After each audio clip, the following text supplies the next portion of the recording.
You are now listening to Likely to Dispute. hosted by Monkas, Reed, and Tyler.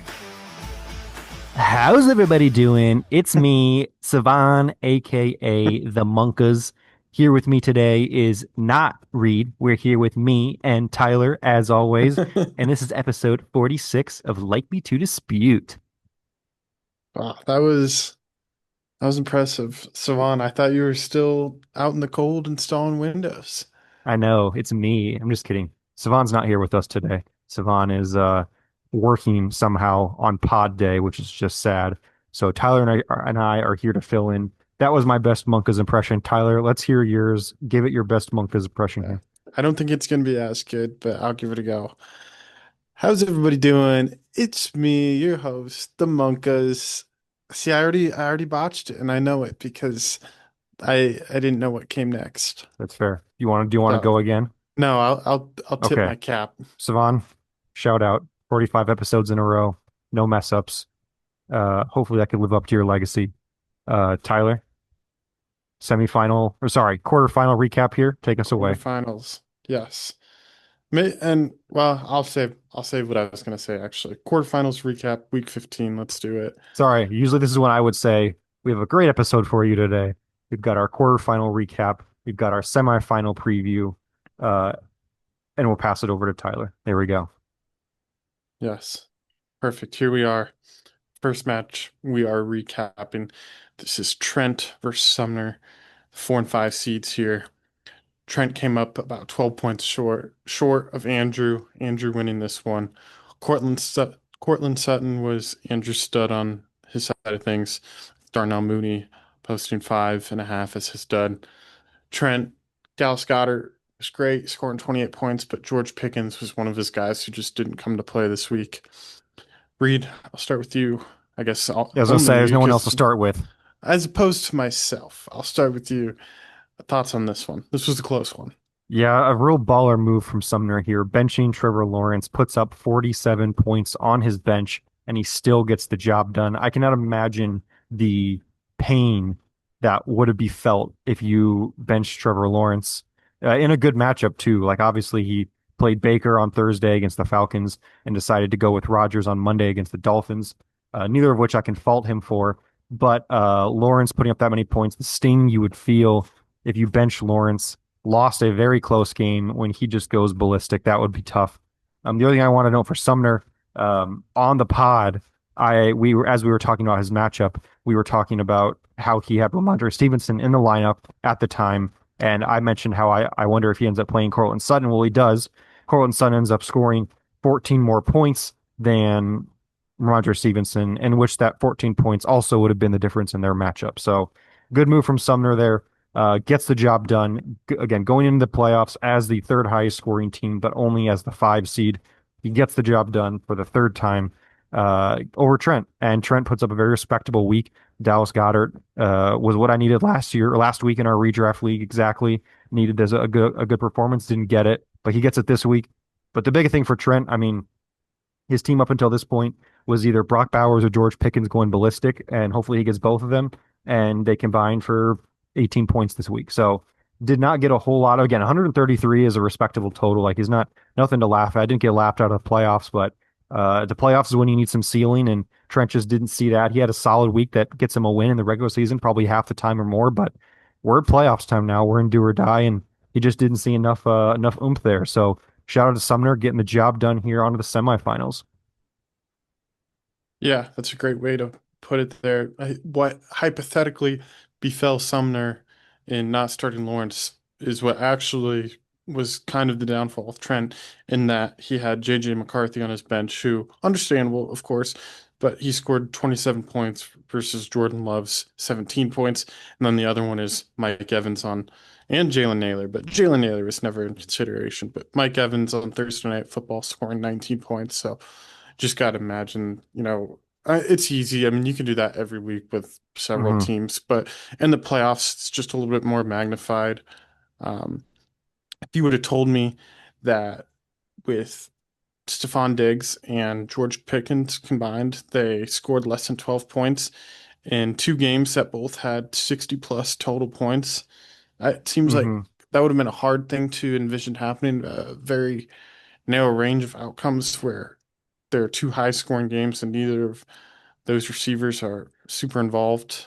I don't know. That just seems pretty unlikely in my mind. So the fact that they can combine for less than 12 points is just a tough pill to swallow. Nothing you can really beat yourself up over on that. Hmm. It's just the way it goes sometimes. And so you have to think that was a big part of the difference. I mean, Brock Bowers also, he scored, 11 something points in a game that the Raiders got completely blanked. So I don't know. It's easy just to not nitpick, but look at individual players in a Hmm. playoff matchup like this, even though it does happen to Yeah. players every week of this caliber. Hmm.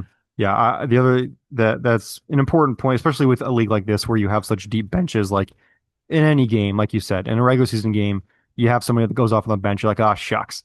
But that if that ends up costing you your season, that stings for a while. And um, there's only so much you can do from a process standpoint. Like you said, uh, Jalen Naylor was never in consideration to play for Trent. But does that mean it's not frustrating that he dropped 27 on your bench? No, of course not. It's still frustrating. The one last point I wanted to make for Sumner, what I think was a really important development for him is Rico Dowdle went back to the workload he was getting the prior few weeks. Um, Chuba Hubbard had come back on as to be back to the good running back that he was. Like I think people forgot that he was actually quite good. He was slowed down by a calf injury, and he looked back up to speed the last 2 weeks prior to their bye week. But Rico Dowdle came back in 17 touches this last game, and for him having such a running back heavy lineup, relying on them for at least three total spots, including his flex, sometimes even four, not this week, but I would presume next week would be hard to see him playing Darnell Mooney again. So Rico Dowdle getting back into it, getting all those touches, getting the goal line work is really important for him if he's going to pull off an upset next week.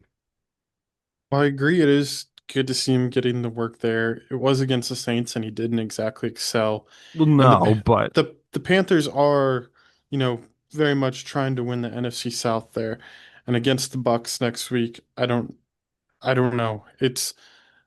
I think it'll come down to next week who gets more passing work between Dowdle and Chuba, if any at all. Neither have really done a whole lot in the passing game, so I don't know. I get your sentiment, but I'm a little more skeptical of what that means for next week and beyond. I'm just saying he can play him now knowing he's going to get a lot of touches Sure. because his bench is not exactly chock full with the injuries he's had. He's someone you Yeah. can play, put in the lineup, and feel reasonably comfortable with him. Not that he's going to go ballistic or anything. Sure. Sure. Yeah. I mean, yeah, definitely more than like Ramondre. Yes, very much so. So yes, I get what you're saying. All right. Next one here. This is probably the real reason Stefan's not here. He took a big L to Into Sandy. hibernation. Yep, that's what I was gonna say at the top here. The real reason the Monkas is not on the podcast is because he has lost for the first time in the playoffs. He probably couldn't stand the heat. I'll say it. He probably would have, I don't know, he would have found some excuse or flashed a picture of Pickles with her ring from last year that Seems inevitable. The nobody quote cares about unquote anymore. work he has to do. Yeah, Yeah. okay. So, yep, Sandy scoring 154 in this. Savon 126 just wasn't enough. Sandy's team was anchored by a 30-point performance from Bijan, and Mark Andrews didn't do a whole lot, scoring just below five. Kirk Cousins, after I talked some smack about him on Thursday night last week, he went out and scored 29 points. Savon texted me several times, still not a good decision to start Kirk or something like that. And so I heard about that, but it's who's laughing now, buddy? And then the sinister Ben Sinnott, Savon was convinced he was primed for a breakout game. He was not. It's Ben Sinnott, unfortunately. 5 points. That was a tough cherry on top for Savon in this playoff Hmm. matchup. Your thoughts? Yeah, this is obviously we're giving some leeway here to Savant. I mean, the injuries that he's had and Yeah. currently is dealing with is crazy. I mean, one of the most beat up teams in the league, but the lineup he is starting this week in the playoffs was just embarrassing. Like not a playoff caliber lineup, not really in any fault of his own. I mean, Rome literally got ruled out 4 minutes before the game started, so at least he was able to get him out. Not that Demario Douglas did a whole lot with Hmm. one carry and no targets. So Sandy, shout out to him. I mean, 155 points is a more than respectable week. did not limp his way into this victory at all. He definitely earned this. He's going to be a formidable opponent here for me in the second round.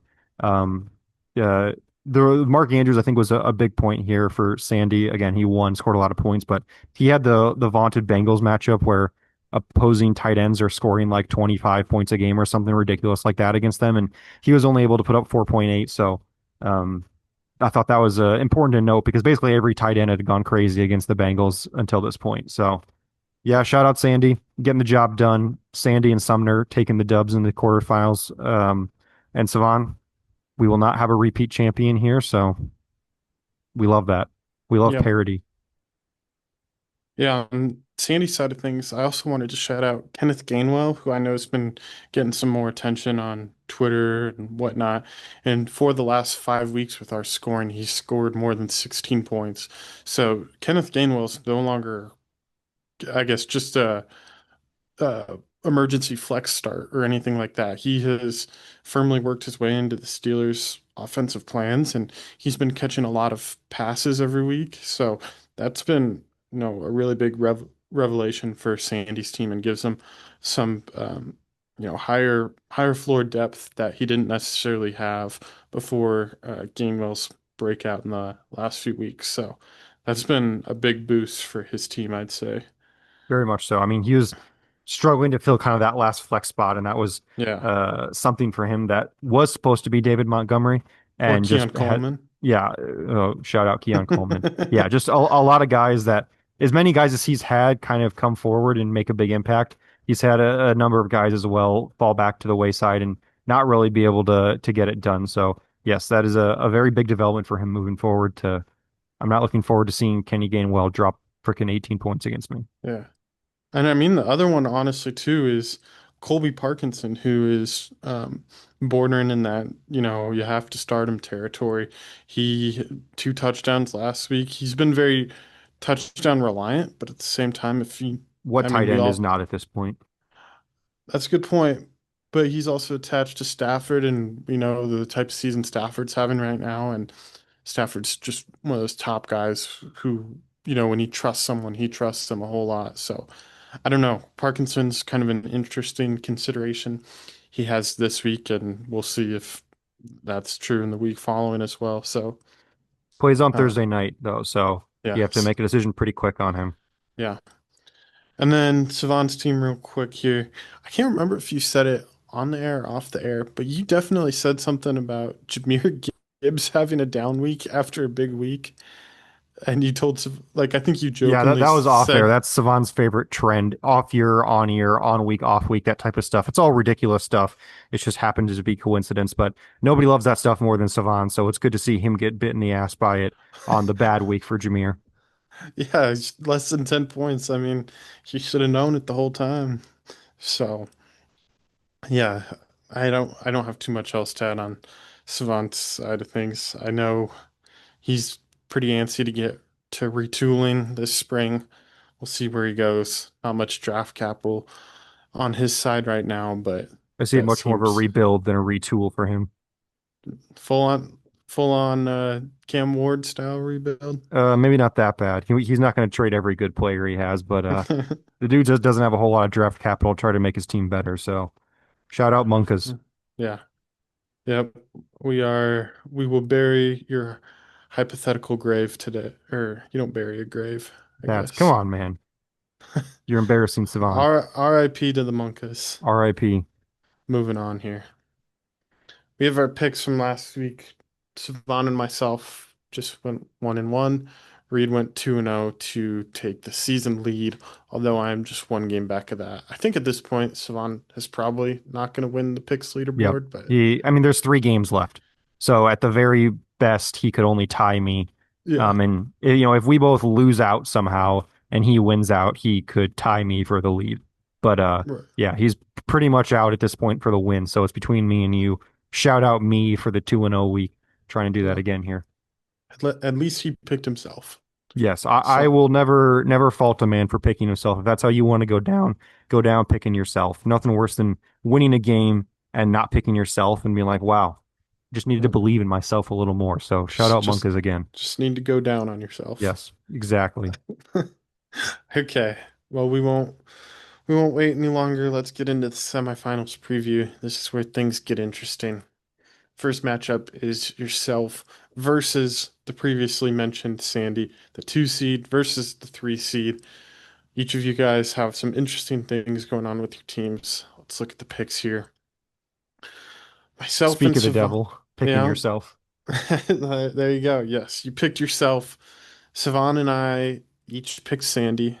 I I can speak for myself. I can't for Savant. This was not any type of vengeful pick on my end.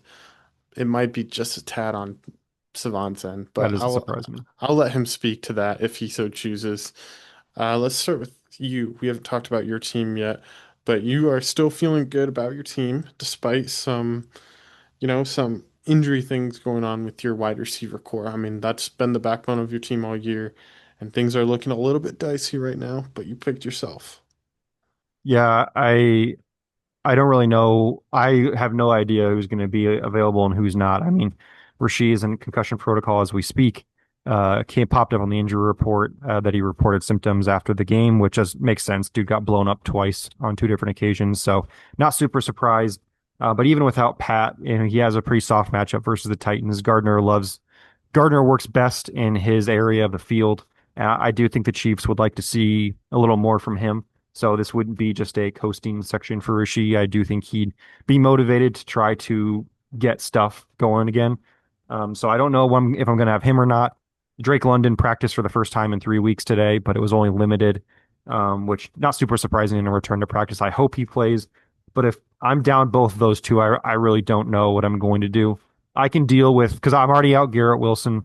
I can deal with two of my four core receivers being out. If I get up to three, I don't have a lot of great options after that. So, um, yeah, we're not a great matchup either for Kyron Williams this week, playing Seattle. They held him to just 5 points when they played it just a few weeks ago. So I Hmm. can't say that I have the matchup advantage. I'm hoping for a bounce back. My quarterbacks combined for 0 touchdowns last week on the ground or Yeah, in the air. So we'll most certainly need a bounce back from them. So yeah, I can't say I have a ton of matchup or injury luck in my favor, but um, I still think even with the injuries, I'm taking myself. But at the same time, I totally understand. I don't even think it would be that big of an upset to take Sandy over me in this matchup. Our projected points are very similar. But last thing I did want to mention, we will see the debut of Harold Fannin in the lineup as well.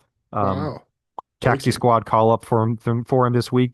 Ferguson has not been cutting it since really since he got blanked in the Broncos game. He has not been anything special. So I'm gonna bet on the god awful Browns offense. Hope that Harold Fannin's 8 to 10 targets will hopefully result in something. And they're playing the Bills this week, so surely going to be trailing in that game. So I'll take another 14 targets from him, but we will see the lineup debut from him as we get closer to Sunday. Very good. And I know he hasn't practiced yet this week, but is Luther Burden also a potential call up if you were to need him? If he plays and if Rasheed and London are both out, then he would most likely be the guy that goes in, but Okay. has not practiced has not practiced Wednesday or Tuesday this week because the Bears play Saturday. So they started practicing yesterday or not yesterday. When you hear this, it'll be Tuesday. Yeah, Didn't practice Wednesday. So I'm not betting on him playing, but if he does play, and we get confirmation that both Rasheed and London are not playing by the time the Bears play on Saturday, he would be strongly in consideration. very good.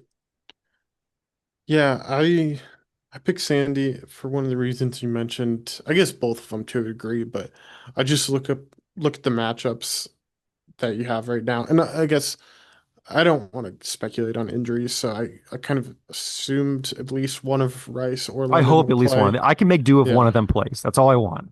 yeah, but yeah, the running backs you're starting right now, Kyron Williams, Derrick Henry, they each have, I think, very tough matchups. Kyron against the Seahawks, like you mentioned, and then Derrick Henry against the Patriots. And these are two important games for the Rams and Baltimore, of course, because of playoff implications. And if it gets to a scenario where either team is down or it's close, I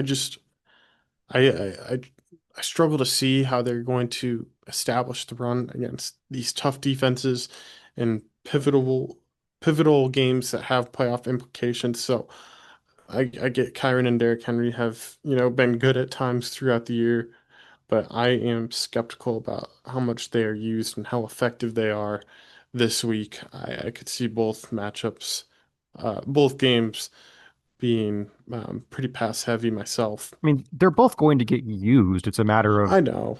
yeah, Yeah. like you said, how good can they be and what are the odds that they get in for a touchdown? Because if you look at Kyron, I mean, since their bye, he scored in 6 of the 7 games. And the one game he didn't score, he scored 5.9 points. Yeah. So, And I'm sorry. just thinking these are Yeah. good defenses as Yeah, well. correct. So it's like, I don't know.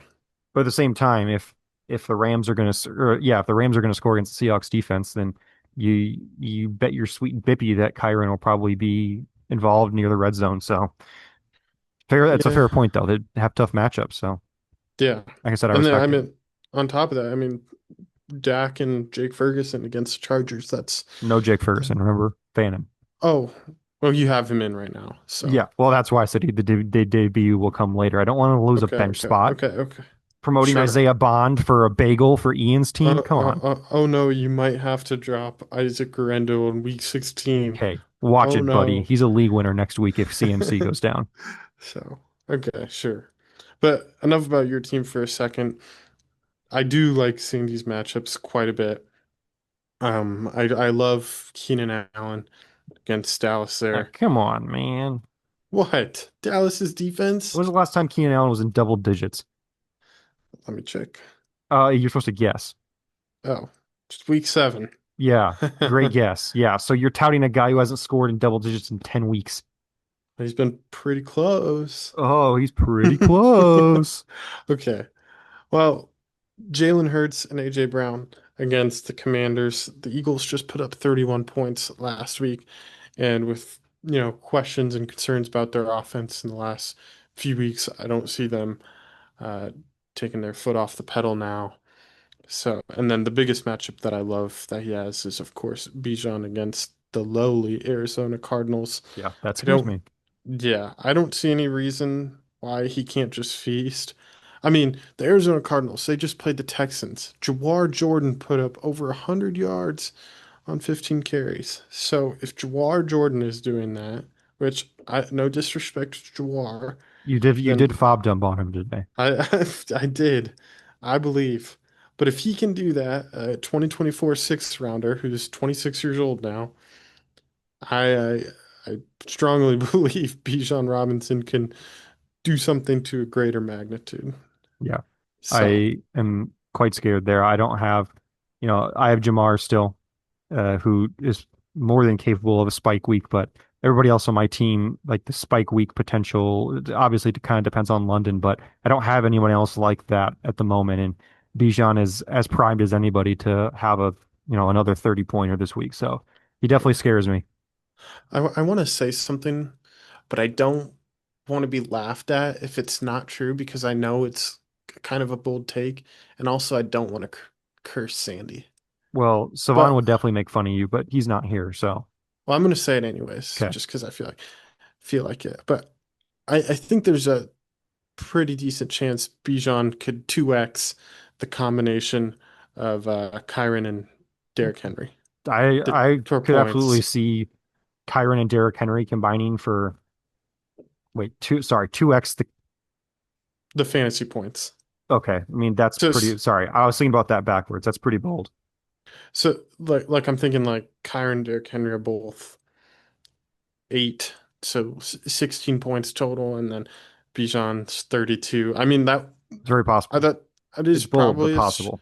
probably a stretch, but yeah, I don't know. It's kind of borders on like too hot of a take. Well, Maybe not. I don't know. I'm not looking forward to that. That I can agree with. So yeah, should be a good matchup. Excited to see this one. I personally just hope it's close. That of course makes it all the more fun. Hopefully not too agonizing for you. Well, So you know who I have Monday night. I was actually just gonna bring that up. Spike week incoming. No slick Rick Pearsall.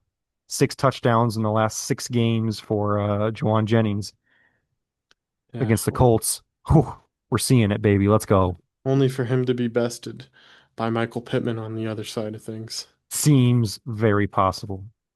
Yeah. But my only goal here is to win so that I can start Anthony Nice. Richardson in the championship game next week when he's back in the Colts lineup. You heard it here first. If he is in the Colts lineup, he is in my lineup. And that's all I'm playing for is to get AR in the lineup this year, and that's next week.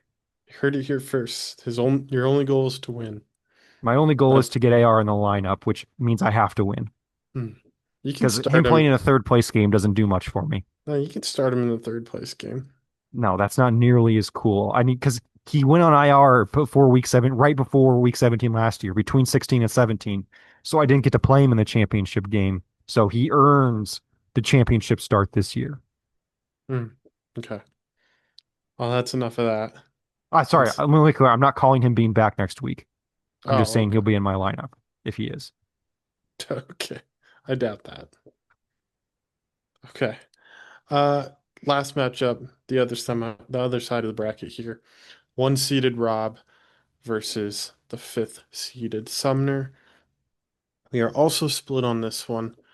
Monkas is taking Sumner, so that means Savan is taking both underdogs here. Or I guess what by the seeding the underdogs, you could Seeding debate. and projection is they're both underdogs. Correct. You are also siding with Sumner. And then I'm the only one taking Rob, which feels weird considering how Rob's team has been this year. But I want to hear the case for Sumner here because I don't hate it. I thought about it myself. I mean, this is the semifinals. I don't think it's a bad call or anything like that. So give the case for Sumner winning this one. Yeah, I was the first person to make my picks. Picking Sumner was supposed to be bold because I assumed both of you guys would take Rob. So it seems a lot less cool when both of us are taking Sumner.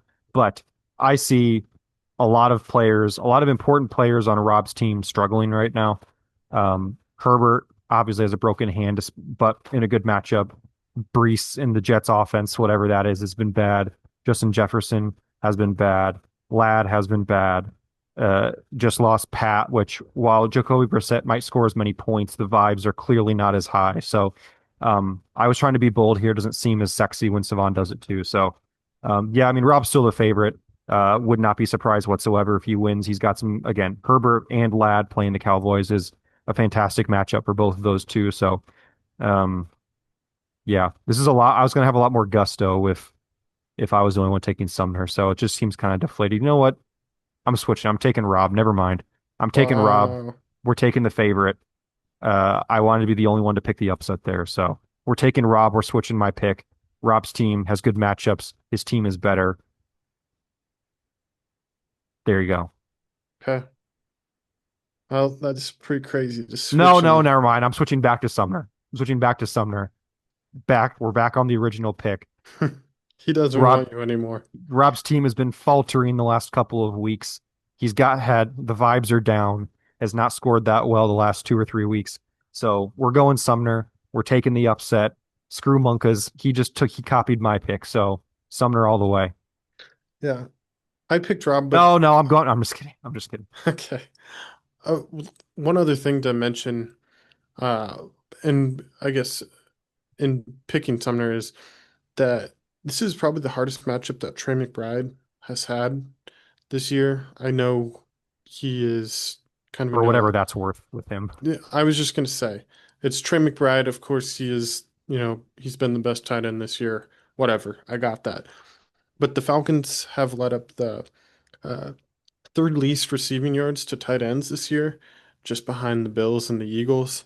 I know that can change, of course, this week with Trey McBride, but I don't know. That's just something to monitor. You could see a game where the Falcons defense really game plans for Trey McBride as best they can, and seemed to cover up the tight end position well to this point. So that's just a little thing there.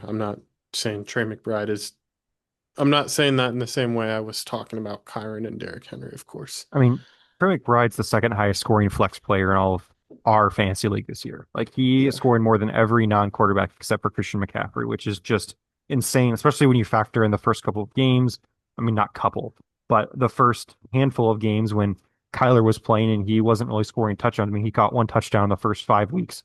Uh, it was averaging like 16 or 17 points, and now he's averaging over 23. I mean, I don't remember exactly. I saw it somewhere, but just the absurdity of what he's been doing with Jacoby Brissett under center. Like, It's crazy. uh, I mean, I'll take all the flack people want to give me about trading him, but truly, at the time, he was fine with Kyler. I mean, but nothing like we've seen the last month and a half, 2 months. So yeah, that's enough. There's more players here. I'm gonna get sad if I keep talking about him. you should. Yeah, I mean, Rob has all the name brand players with Brees, Bucky, Jefferson, JSN, of course. Um, I know I do agree, of course, that some of his players have been struggling in their own ways, throughout the last month or so. But I'll still roll with Rob, even though he did lose Mahomes. It's just there's some players that Andrew unfortunately just has that don't quite stack up to some of the players Rob has, namely someone like Darnell Mooney. Uh, I guess Rodgers is fine. I don't know. I think it'll be closer than the projections are saying right now, but I'll side with Rob, who's just been on a heater all season. I won't overcomplicate it.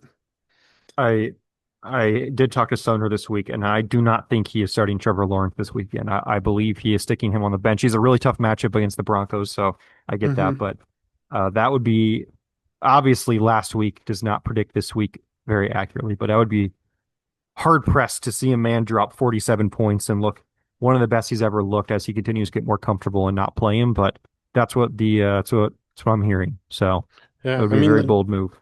the Jags offense has looked like one of the best in the league over the Hmm. last month, so I'm right there with you. And I mean, we just saw who the Broncos just play. I Mariota should, had a good game against them. Well, Mariota had a good fantasy game against them a couple weeks ago. yeah. I mean, the Broncos defense has been pretty solid throughout the year, but I feel like they've been. I guess They just played the I've been. Packers. Love Yes, was, I think, he had like he's 17 fine. points. Yeah. So But I feel like this isn't the toughest the Broncos defense has been mhm. all year. So, But you but I respect a mean, man for sticking to his guns. yeah, to each their own. I mean, there's a reason he's there and I'm not. So, And that uh, reason is on Rob's team. His name is Trent McBride. oh, okay, okay. I Thanks. didn't even bring it up this time. Shout out Monkas gets mad at me for bringing that up, but uh yeah. Yep. Okay. Anything else on this one? No. I'm excited. Both these games I think should be really fun. I would no matter what, we're like I said, we're having a new first time winner in the league here. Obviously not that hard. We've only had 1 year so far, but I played Sandy last year in the semifinals, and I believe I snuck out like a 20-point win, but Jalen Hurts got hurt in the first quarter. So Sandy might be looking for his revenge on me, and Sumner, first time. Well, I guess Robbie and Sumner, both first time in the playoffs. I believe they were picking second and third and fourth last year. So, yeah, this is a really intriguing semifinal round. Yes, definitely agree with that. Um, any other thoughts here before we close it down? No, just pour one out for Monkas. I mean, the man's already, we're here on Wednesday night. I believe he's at 36 hours work this week already. So, pour one out for Yeah. the man. He's getting that bread. He's getting it done. Tyler and I had to prop up the podcast without his booming personality. So I said sarcastically today. So hopefully we'll have him back next week for our finals preview. But until then, that's all I got. Wait. I want to give one more quick shout to something that happened in the consolation bracket. I Go noticed for this it. the other day. Do you know what? It was like 187 to 188 or Yes. 185, something like that. So Cam Thorne and Swirly, who they each had playoff hopes, and they both have teams that are playoff quality. I think we all agree with that. They faced off in the consolation bracket. Again, that doesn't mean anything. But yeah, Cam scored 180. It's really scored 187, which is I don't if that was a real matchup, do you think that'd be the highest combined point total? No, not ever, because I lost that game to Shams last year in week 14, where I had like 187, and then he had the all-time record at like 220 something. So Mm, probably second though. okay. But this Oh, it is hilarious that this was Swirly's first true spike week this year. I mean, his previous high was 166, which of course he scored against Schrader. yeah. And then he had no other games over 153. So Yeah. hilarious and very Swirly this year that his first spike week comes in the freaking consolation bracket. So Yeah, I shout was out gonna s- Swirly, man. I'm still on your team. Your team's good. Yeah, You'll get I back was there. just gonna say a match like this was just, or I guess a point total like this was just a few weeks too late for both of them there. So, Mhm. but hey, at least it bodes well for momentum into next year. I'll That say, should give them an edge week one. especially Cam Thorne, who was one win from the playoffs, and was struggling in the back half. Man, could he have used this in another week? Yeah, definitely. Now two is benched. Damn it. Exactly. The season will be gone anyway for him since Tua got benched. He'd have to play Bryce Young. I mean, come on. Okay, well, that wraps it up for us here. Thank you for listening. We'll see you back next week for our final preview to recap the semifinals. So we'll see you then.